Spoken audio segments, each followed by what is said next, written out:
black in a white coat. Black Americans have some of the worst health outcomes of any racial group. Black men have the shortest life expectancies. Black women fare the worst in pregnancy, and more black babies die than in any other race. One solution may be diversity. Many health organizations have suggested more diversity in healthcare workers to reflect the patients that they treat. But tonight, News 8's Teresa Weekly explains why it's a lot more complicated than that. First of all, we have a long way to go to reach that goal of diversifying the workforce. Less than 6% of all physicians in this country are black, when African Americans make up 13% of the population. 3 doctors in Grand Rapids shared very personal, difficult experiences with us, a process that has been emotional for them and exhausting, but they wanted to share because they hope to make a difference.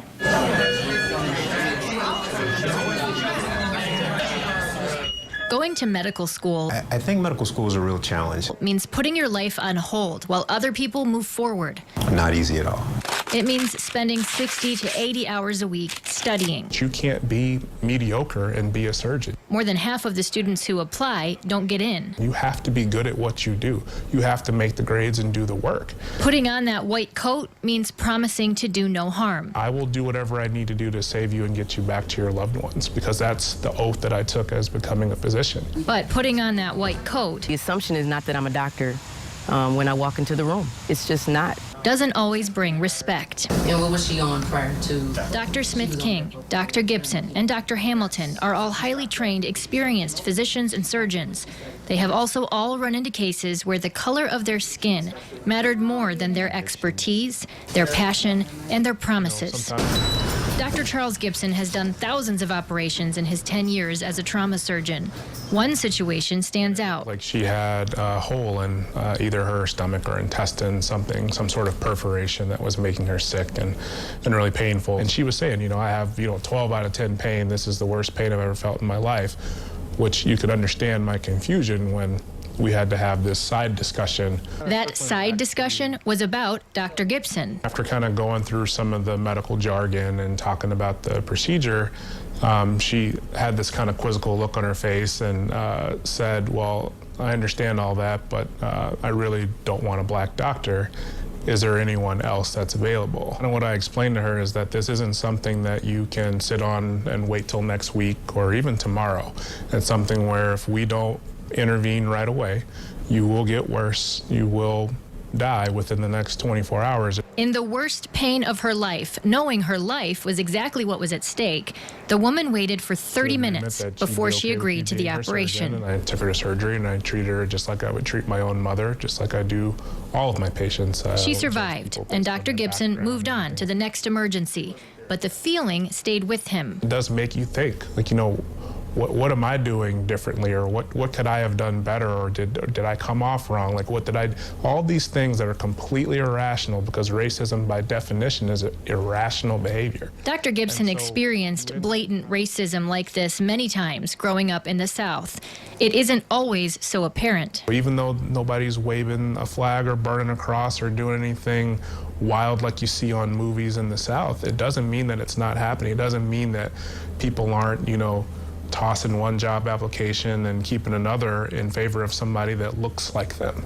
Gibson doesn't want special treatment. He does hope for better understanding. What I'd like people to realize is that the way that you see America is vastly different than where some other people might see America. The end result of all the opportunities that are presented to us, to have that sort of glass ceiling or the limits of your upward social mobility limited by something as ultimately meaningless as skin color, it's incredibly frustrating.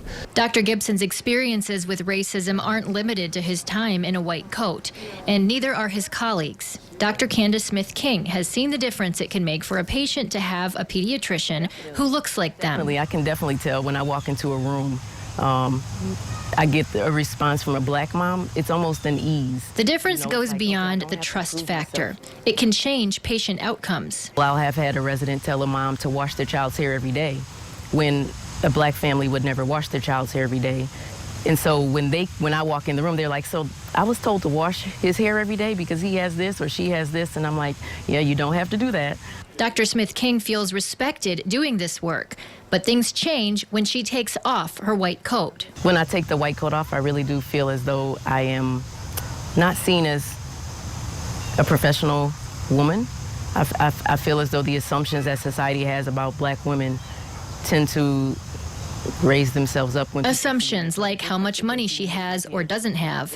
In one case, a clerk followed her through the store. Knowing that I was being followed around as though I couldn't, it struck a nerve with me. Actually, we just walked right out of the store. Dr. Smith-King has 4 children from 9 to 23 years old. I also have 2 additional older children in my home, my parents. I call them my children. Multi-generational living is something very common in the black community, and so it's just the relationship my kids get to have with their grandparents is phenomenal. Her mom turned the tide for her family. She was the first to go to college or even finish high school. My mom graduated from high school in 1968 in New Orleans, Louisiana, very segregated city, you know, so to see her push through, knowing that she probably did not get a wonderful education, but to see her push through, break through barriers, go to college, get her master's in social work. And then as I was in medical school, she went back to get her PhD in clinical social work. To see my mom just push through like that, it made me realize that there really wasn't anything that could stop me. Family is everything to this doctor, but with that love comes an ache, a longing for better. The ache, I think, comes from having to continue to have the conversations that I know my parents have had with me and their parents have had with them. The ache comes from, I feel like it's almost a ruining of their childhood experience when they realize that my skin actually matters more than who I am as a person. That's the ache I feel. Having to acknowledge the fact to my 12-year-old son, who to me still looks like the sweetest little gentle little boy, to have to almost say, you're not that to anybody else though. That's just to me and to your family. But outside of this house, you are a threat. And that's the ache that I feel.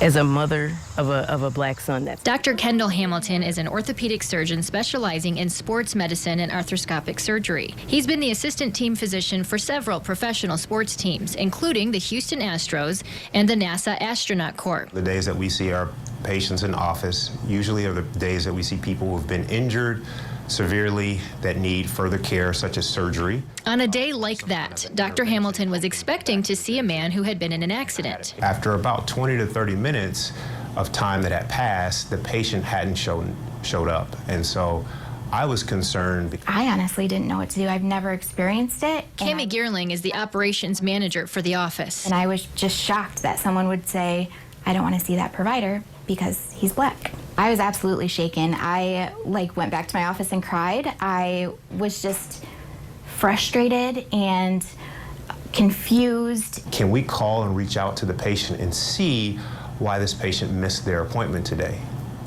And the response I got back from my staff was, well, the patient did show up, but we already took care of the situation. Myself and his 2 athletic trainers were trying to insulate him, I guess, from knowing what was going on. I went in and talked to the patient and let him know that he could not choose his doctor based on discriminatory reasons. They wanted to protect me. They wanted to protect me from hearing that story. Immediately got our risk and legal team and some of our senior leadership team involved just to get some clarification about legally how could we still support this patient or help this patient, but at the same time not honor any requests that were based on discrimination. And what did they tell you?